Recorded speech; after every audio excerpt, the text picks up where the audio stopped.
Almagtige Vader, Verlosser, Heilige Gees, aan U behoort die koninkryk tot in ewigheid. En ek is hier om agter U aan te loop, agter U aan te leef en elke dag U goedheid uit te leef. Aan U behoort die krag en die heerlikheid tot in ewigheid. Amen. Eens na die woord van die Here kyk, is daar een gedeelte, jy tref dit aan in die begin van die Nuwe Testament, waar alles by mekaar kom. Dit wat voor die tyd gesê is in die Ou Testament en dit wat na die tyd gesê is, baie keer geskryf deur Paulus in sy briewe. Alles kom op een plek by mekaar. En dis wanneer die Here sy heel eerste preek lewer. Ons noem dit die bergrede. Jy kry dit hier van Matteus 5 se kant af. So as jy 'n gedeelte wil lees wat jou bekend stel aan alles, lees hierdie paar verse, of hierdie paar hoofstukke, Matteus 5, 6, 7, 'n stukkie en 8 in. Jy sal ook agterkom, is die gedeelte in die woord van die Here, waar 'n mens baie keer struikel. Is die gedeelte in die woord van die Here, wat jy baie keer teregwys, vers op vers op vers. So as jy hierdie gedeelte wil lees, vat jou tyd. Want daar's baie om te hoor, en daar's baie om uit te leef. Daarom ook vandag ons gedeelte wat uit Matteus 7 kom, en ons sit hier by die derde van die 5de maand, die 3de Mei het ons stilgestaan by die voorafgaande gedeelte. Maar ons gaan nou lees vandag vanaf vers 12, en dat wat in vers 12 geskryf staan word verder uitgebou, met 2 beelde in vers 13, en so 'n bietjie verder aan ook in vers 18. Dan kom ons lees uit die 2020 vertaling, Matteus 7, en ek lees vir ons vanaf vers 12. Alles wat julle dan wil hê die mense aan julle moet doen, doen ook julle net so aan hulle. Want dit is die kern van die wet en die profete. Gaan deur die nou poort in, want breed is die pad en wyd die poort wat na die verderf lei. En daar is baie wat daardeur binne gaan. Maar hoe nou is die poort en hoe smal die pad wat na die lewe lei. En daar is min wat dit vind. Wees op julle hoede vir die valse profete wat in skaapsklere na julle kom, maar in hulle binneste wolwe is wat verskeur. Aan hulle vrugte sal julle hulle uitken. Pluk 'n mens miskien druiwe van doringstruike of vye van dissels? Net so dra elke goeie boom goeie vrugte, maar 'n slegte boom dra slegte vrugte. 'n Goeie boom kan nie slegte vrugte dra nie, en 'n slegte boom kan nie goeie vrugte dra nie. Elke boom wat nie goeie vrugte dra nie, word uitgekap en in die vuur gegooi. Aan hulle vrugte sal julle hulle dus uitken. Ek lees vandag net tot hier, geliefdes.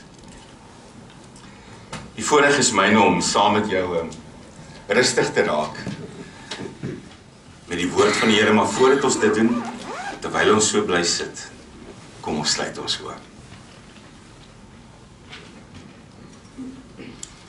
Here, ek kom nie vandag hiernatoe om U te ontmoet nie. Ek kom nie vandag hiernatoe om U te leer ken nie. Ek ken U en U ken vir my. Ons het verlede week gehoor, Here, ons word so goed geken. U ken ons gedagtes voordat hulle by ons opkom, en U ken ons woorde voordat hulle op ons tonge kom lê. Dis hoe goed U my ken. U ken my as mens beter as wat ek myself ken. Maar ek is hier om saam met ander te aanbid. Ek is hier om in dankbaarheid voor U te kom leef. Ek is hier, Here, om iets terug te gee. Want daar buite ontvang ek elke dag. U maak my in die oggend wakker, U gee vir my 'n dag. U gee vir my genade in daardie dag, Here. U gee vir my kanse, U gee vir my insig, U gee vir my dinge om te doen. U maak vir my deure oop. U lei my op 'n ander pad as die een wat ek dikwels kies tot die eer van U naam. Daarom wil ek U lof vanmôre kom besing. En ek wil saam met mense stil raak wat U ook ken. En ek wil saam met my geliefdes aanbid en ek wil die voorreg hê om my kinders aan U op te dra. En ek wil die voorreg hê om my gesinne aan U op te dra, om my lewensmaat aan U op te dra. Kyk ons op hierdie stadium uit, Here, en ek weet ons kla baie keer daaroor die koue. Maar dis ook weer eens winter, omdat U dit bepaal.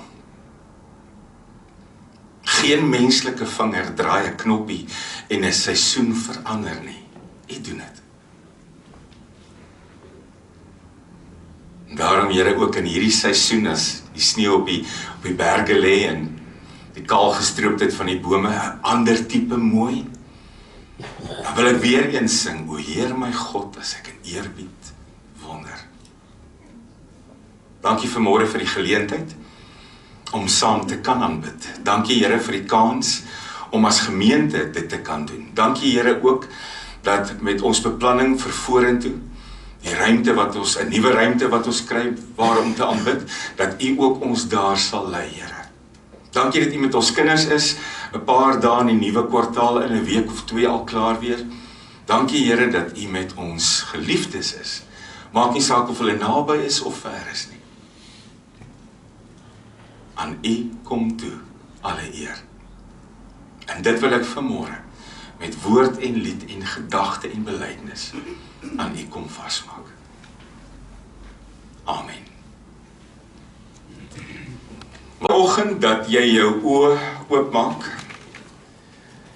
is daar 'n manier waarop jy moet lewe. Daar's dinge wat 'n ou doen en dinge wat 'n mens nie doen nie.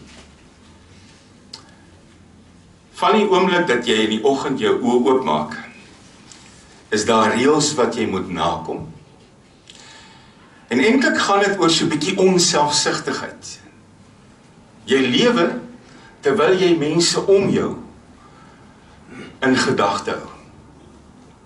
Jy lewe akkommoderend.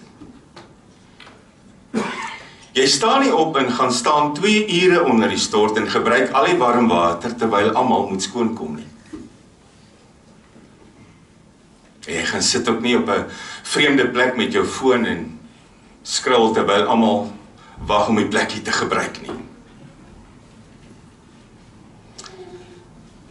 En gaan jy aan met die dag, is alles wat jy doen en elke besluit wat jy neem, veronderstel om onselfsugtig te wees. Elke huis het maar sy eie reëls, maar so nou en dan stem alles ooreen. Wie gebruik eers die badkamer? Wat doen jy met 'n nat handdoek? Waar gaan die vuil klere heen? En gaan jy tafel toe en gaan eet julle daar? Is daar sekere goed wat vir julle werk en sekere goed wat nie vir julle werk nie? Wie vat die vullis uit? Hoe hanteer julle sleutels in die huis? Is daar 'n ding waaraan julle die goed hang? Is daar 'n bakkie waaraan jy die goed gooi? Want sleutels is ook goed wat gereeld wegraak. Klim jy in jou kar op pad skool toe of werk toe of waartoe ook al, is daar 'n stel nuwe reëls. Jy hou aan die linkerkant van die pad. Jy gaan nie met blinde draai verby nie. Jy stop by 'n stopstraat, jy stop by 'n rooi lig. En as jy nou spul geld het wat jou brand en jy weet nie om dit uit te gee nie, oortree die spoedgrens. Jy gaan vinnig van dit ontslae raak. Kom jy by die werk, stel nuwe reëls. Dalk hou jy nie van al die goed nie. Dalk is van die regulasies vir jou vreemd, maar jy val daarbey in. Hoekom? Want jy akkommodeer ander mense. Jy's deel van 'n span. Jy kom by die skool, daar's net soveel reëls en dit sal met jou goed gaan daar waar jy is, solank jy die reëls nakom. Dit gaan moeiliker as jy voel die reëls stel nie vir jou nie. Dit gaan moeiliker as jy besluit om elke regulasie en elke reël te breek, dit gaan dan baie moeilik. Dit word 'n moeilike, ongenaakbare plek as mense hulle nie meer aan reëls steur nie. En ek dink baie van ons, omtrent almal, moes 'n vreemde land ons nuwe blyplek maak. Omdat daar waar ons vandaan kom, reëls en regulasies baie keer opsioneel geraak het. Word moeilik om in so 'n plek te bly. As reëls opsioneel is, dan is wetteloosheid maar iets wat die boottoon voer wat seevier. Ons het dit eintlik baie keer nodig. En 'n mens kom baie keer dit nie eens agter nie, maar daar is soveel ongeskrewe reëls, nêrens neergeskryf nie, maar jy volg dit. Jy gebruik nie iemand anders as 'n tandeborsel nie. Jy druk nie voorin by 'n ry nie. Jy gaan staan nie teen iemand nie. Jy eet nie uit iemand se bord uit nie. En so kan ons aangaan, goed wat nêrens neergeskryf is nie. Maar jy doen dit. En is dit baie interessant en daar's baie keer nuwe studies van antropoloë, dis ouens wat menslike se gedrag se bestudeer, en sosioloë, dis ouens wat menslike interaksie bestudeer. As nou eendag 'n ou wat iets neergeskryf het, 'n studie gedoen, en toe ek dit lees kom ek agter, hy het dit nou wel op skrif gesit, maar hierdie goed is so outomaties. Die ou se naam is Edward Hall en hy sê toe, hy het bestudeer die ruimte wat jy van mekaar af leef, die sone tussen mense. Hy sê daar's 4 zones. Elke mens het 'n intieme sone, dis 0.5 meter. Dis waar jy jou geliefdes toelaat, jou kinders, jou babas, jou lewensmaat, jou mense. En dan is daar 'n persoonlike sone. Dis tussen 1 meter tot teen die persoon, en dit is waar jy ook jou familie toelaat, goeie vriende, kennisse, 'n vertroueling. En dan is daar 'n sosiale sone. Dis waar jy kennisse toelaat, en ook ander vriende en kollegas. Dit gaan tot so 2,5 meter. En dan is daar 'n publieke sone. Dis 2,5 meter en terug. En dit word vir jou moeilik as iemand wat veronderstel is aan die publieke sone, 'n vreemdeling, ewe skielik in jou intieme sone inbeweeg. Jy hou nie daarvan nie. Snaaks, mens besef nie hierdie goed nie. Maar dis hoe jy leef, dis hoekom seker goed jou pla, dis hoekom sekere mense naby jou kan leef en ander verder van jou af moet leef. Maar nou klink dit soos kopkrap. En as jy dink ouens ryg derms uit wat hierdie aanbetref, jy het niks op die Jode nie. Die Jode was ouens wat gehou het van reëls. En die Jode was mense in die Bybelse tyd wat mekaar kon moeg maak met reëls. Veral die Joodse leiers, fariseërs. Daar het bitter min 'n maand verbygegaan waar daar nie nuwe reëls was nie. En dan, die oomblik as daar 'n nuwe reël was, het hulle komitees aangestel om te kyk wie oortree die reël. Hoekom? Sodat daai mense gestraf kon word. So die Jode het die wet van God gehad, die 10 gebooie. Ons het dit vandag, ons probeer ons lewe daar volgens lei, steeds vandag, nie moeilik nie. Maar dan is daai wet uitgebou gewees deur nog wette. En asof dit nie genoeg was nie, kom hulle toe mettertyd en skryf die Mishnah. Nog 613 Joodse wette. Wat om te doen, wat om nie te doen nie. Elke dag, minuut na minuut, was jou lewe gereguleer deur te veel reëls. Daarom 'n vorige keer het Jesus gesê, en dis hoekom hy dit gesê het ook, kom na my toe, almal wat oorlaai is, almal wat oormoeg is. Want hierdie wette het mense moeg gemaak. Maar nou kom Jesus en hy sê, ek kom lei 'n nuwe fase in. Sê dit 'n nuwe fase nie. Ek bring 'n nuwe koninkryk. Ek is die koning, en ek bring my eie koninkryk, en ek wil hê jy moet deel word van die koninkryk. Nou op hierdie oomblik sou mense kon dink, maar hoor jy, ons het al hierdie reëls, nuwe koning, nuwe koninkryk, hoe lyk sy reëls? Want eintlik weet ek nie meer, waar gaan ek nuwe reëls inpas nie. Wat 'n verrassing. Nie 'n koning met 'n dik reëlboek nie. Nie 'n koning met 'n nuwe katalogus wat sê, voeg hierdie by die Mishnah nie. Maar 'n koning wat alles wat kompleks is, eenvoudig maak. Wat doen hy byvoorbeeld? Hy vat die 10 gebooie, en iemand vra vir hom daarna, Matteus 22, en iemand sê vir hom, wat is die belangrikste van hierdie 10? En hy sê, kom ek som dit vir jou op. Matteus 22, liefde vir God. Liefde met jou hele hart, jou hele siel, al jou verstand. Dis die eerste gebod, en die tweede gebod wat hiermee gelyk staan, liefde vir jou naaste. Dan sê hy iets, en hoor mooi wat sê hy, hierin word die hele wet en die profete saamgevat, in hierdie twee. Alles wat jy moet weet, en alles wat die mense tot dusver gesê het, die wet en die profete, saamgevat in 2. Maar dan gaan hy verder. En hy maak dit nog eenvoudiger. En dit sou maklik wees om verby Matteus 7 vers 12 te lees, want dit lyk soos 'n versie wat ingedruk is tussen gebedsverhoring en die breë en die smaalweg. Hoor mooi wat sê hy. Liefde vir God, liefde vir jou naaste. Hierin word die hele wet en profete saamgevat. Maar dan kom hy in vers 12 en hy sê die kern van die wet en die profete. Die kern van hierdie samevatting is dit. Alles wat jy wil hê iemand aan jou moet doen, gaan doen dit aan ander. Jy het nie gedink, die 2 gebooie kan nog nader saamgevat word nie. En dis wat hy doen.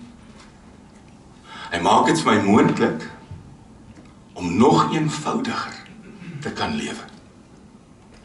Toe hy gesê het, liefde vir God, die eerste gebod, is maklik om God lief te hê. Daar is een basis vir jou liefde vir God, en dis dankbaarheid. Die oomblik as jy jou oë oopmaak, en jy is dankbaar oor alles wat jy is, alles wat jy het, alles wat aan jou kant toe kom, dis liefde vir God. Ons struikel 'n bietjie met die liefde vir ons naaste. En nou kom die Here in vers 12 en hy sê, kom ek gee vir jou die kern. Kom ek vat dit vir jou saam. Alles wat jy wil hê, ander aan jou moet doen, gaan doen dit aan ander. Hoor jy die sinkonstruksie, hoor jy die tyd gebruik? Alles wat jy wil hê, iemand nog aan jou moet doen, toekomstig, gaan doen dit aan ander, teenwoordige. So wat sê hy? Voordat jy wag vir enige iemand om iets goeds aan jou te doen,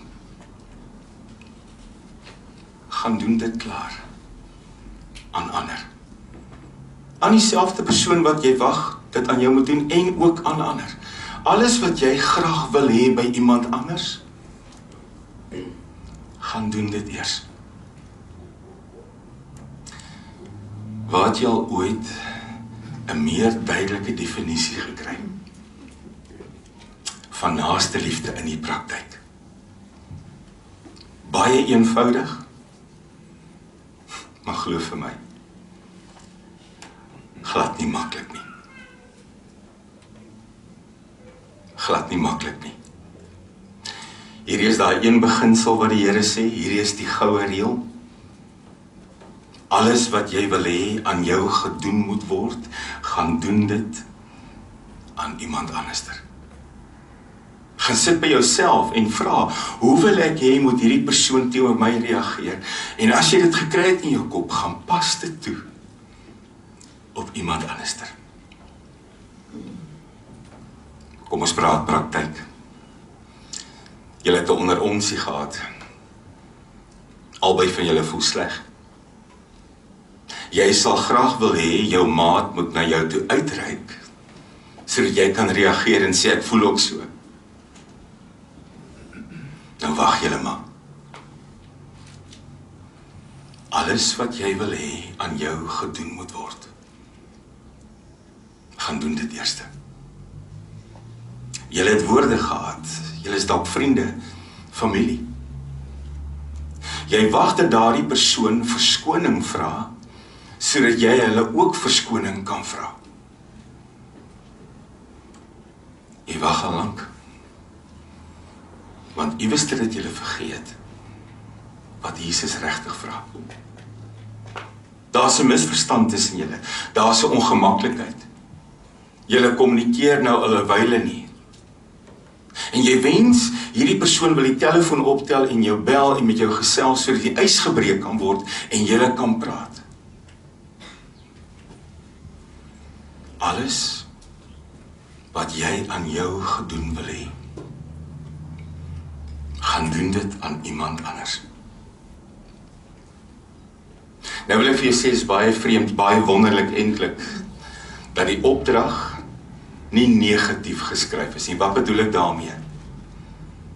Baie van die wette was op 'n negatiewe manier geskryf. Jy mag nie doodslaan nie, jy mag nie egbreek pleeg nie, jy moenie die Here se naam uitelik gebruik nie, jy moenie voor 'n afgod buig nie, jy moenie leuns vertel nie, jy moenie valse getuienis lewer nie, jy moenie begeer nie. Dis alles in die negatief geskryf. Hier staan nie geskryf, moenie ander mense sleg behandel nie. Hier staan nie geskryf, moenie ander mense inloop of benadeel nie. Hier staan nie geskryf, moenie aan ander mense doen wat jy nie aan jouself gedoen wil hê nie.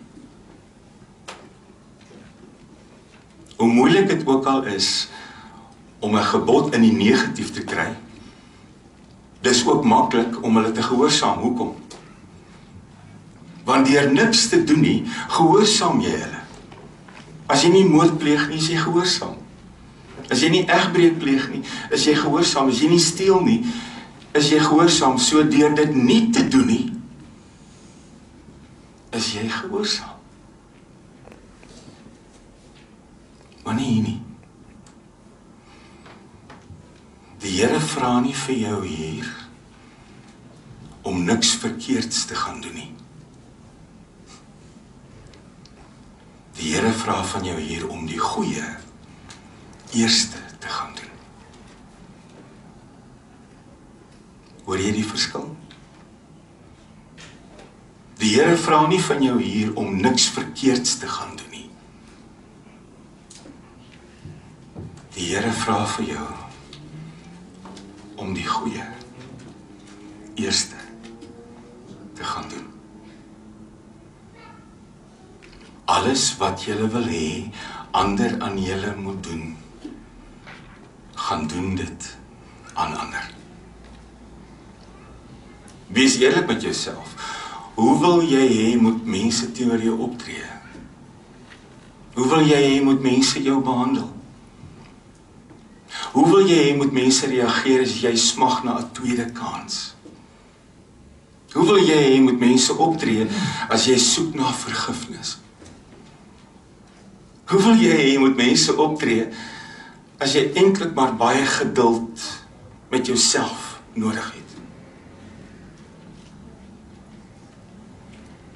Gaan doen aan ander wat jy in jouself gedoen wil hê. Nou as jy soos ek is, aan die einde van elke aand, voordat 'n ou slaap, en 'n mens raak rustig in die stilte tyd met die Here, is daar baie keer wanneer jy reflekteer oor die dag, goed wat jy besef jy verkeerd gedoen het. As jy nie daai belewenis het nie, dink jy nog nie diep genoeg nie. Glo my, elke dag gebeur daar goed wat verkeerd geloop het. En dan is dit baie maklik om voor die Here te rustig te raak en te sê, Here, ek het vandag weer te vinnig gepraat. Ek het vandag weer te vinnig geoordeel.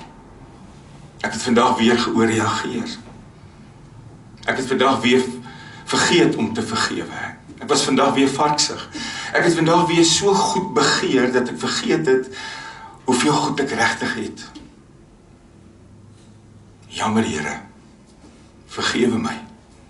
Was my skoon. Amen.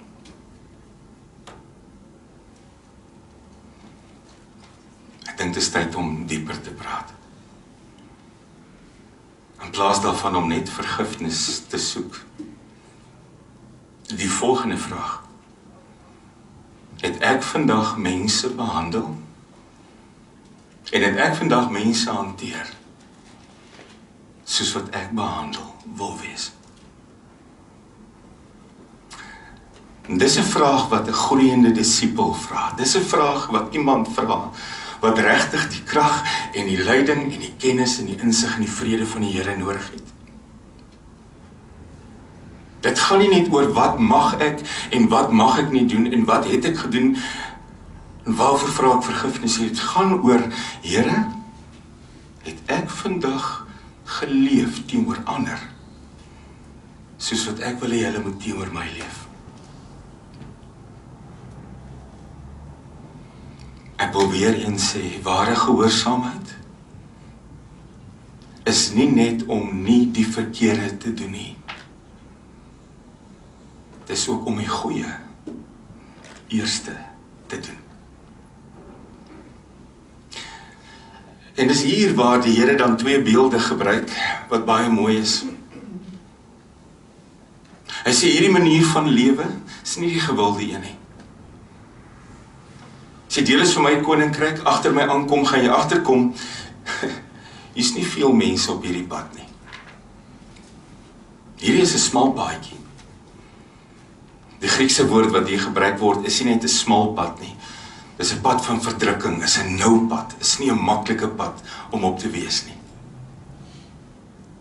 En tel jou kop op, gaan jy agterkom, maar daar's 'n baie breër weg wat langs hierdie een loop, en daar's baie meer mense op hom. Nou wil ek vir jou sê, aan die begin van die vorige eeu, kan seker omtrent so 100 jaar gelede wees, moes daar 'n baie aktiewe smous gewees het, wat van deur tot deur geloop het met 'n sekere prentjie, van die brede weg en die smalle weg. Want almal van ons ken iemand wat daai ding in die sitkamer gehad het, is dit nie? Dis of 'n ouma of 'n ouma grootjie, of 'n tante of iemand, maar jy het daai portret teen die muur gehad, want daai een smous het duidelik van deur tot deur geloop, en omdat daai prentjie daar gehang het, het ons ophou aandag gee aan die erns van waar die Here eintlik is. So vergeet die smouse prentjie.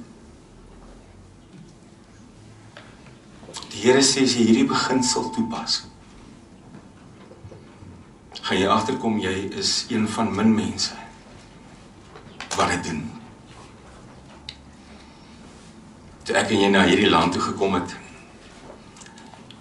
en dit was een van die eerste goed wat in my kop posgevat het. Hier kan jy dit duidelik sien. Die smaalweg en die breë weg.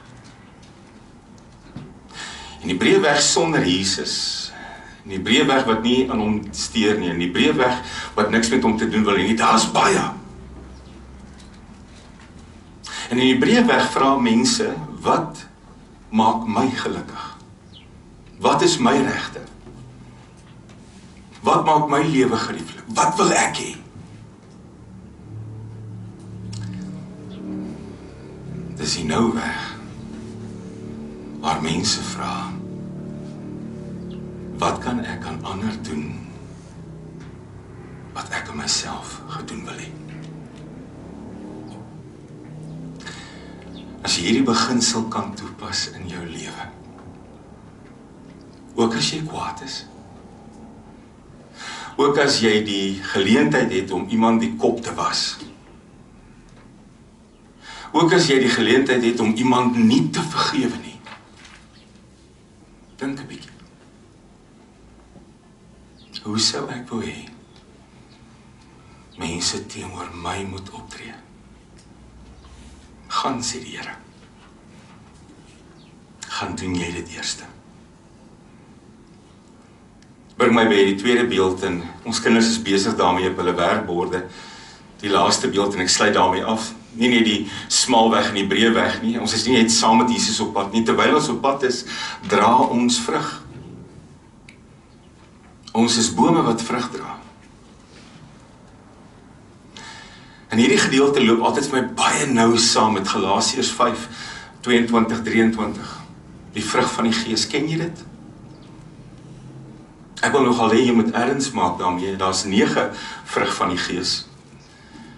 En jy kan jouself nie aan iets meet as jy nie weet wat dit is nie. Liefde, vrede, vreugde, vriendelikheid, goedheid of goedhartigheid, getrouheid, geduld, nederigheid, selfbeheersing. Kom ek hardloop gou al 9 verby jou en kyk jy gou lyk die vrug in jou boom.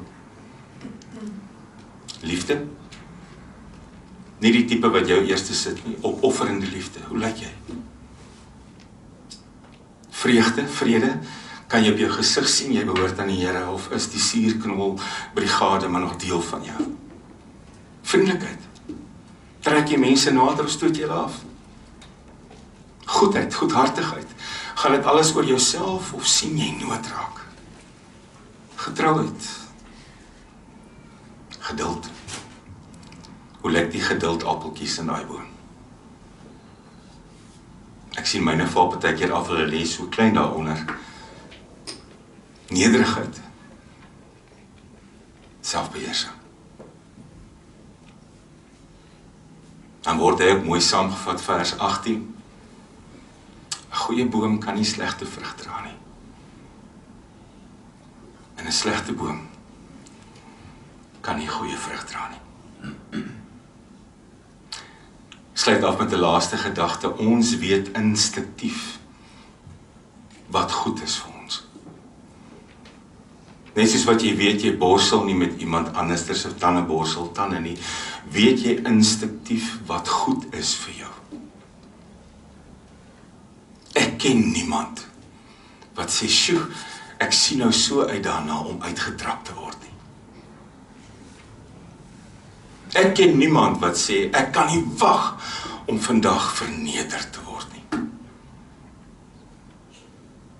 Ek ken niemand wat sê, "Ek kan nie wag om vandag verneem te word of beskinder te word nie."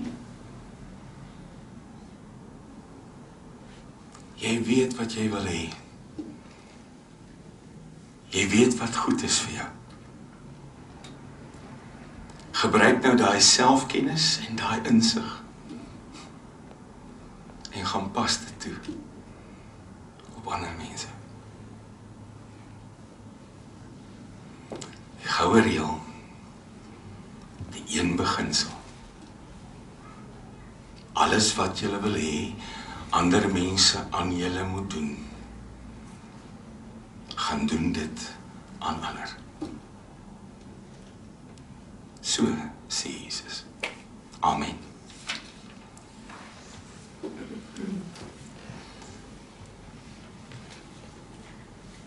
Dis waar, Here. Jy kan jou hele lewe lank besig wees met hierdie paar verse uit u eerste preek uit.